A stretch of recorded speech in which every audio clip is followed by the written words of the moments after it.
एक किसान का कठिन जीवन। उस व्यक्ति किसान का निवास गांव के किनारे पर है। उनका दिन सुबह सूरज उगने से पहले शुरू होता है। कंधे पर हल, हाथ में हल और मन में अपार आशा के साथ वह खेत की ओर कदम रखते हैं।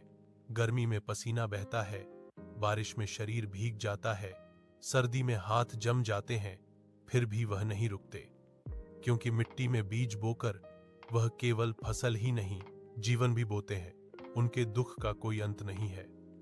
खाद, मजदूरी, बीज, पानी, सब चीजों के दाम बढ़ते हैं, लेकिन उनके उत्पादित धान का दाम नहीं बढ़ता।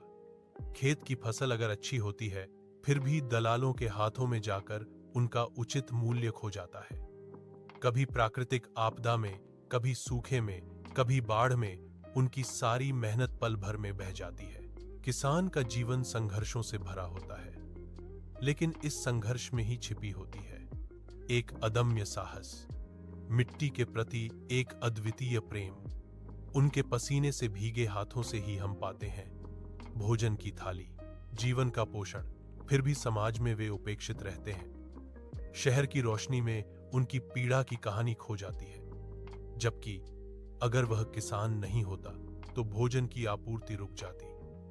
इसलिए यह सच ही कहा गया है, किसान बचेगा तो देश बचेगा। क्या तुम चाहते हो कि मैं इस लेख को कविता के रूप में व्यवस्थित कर दूं?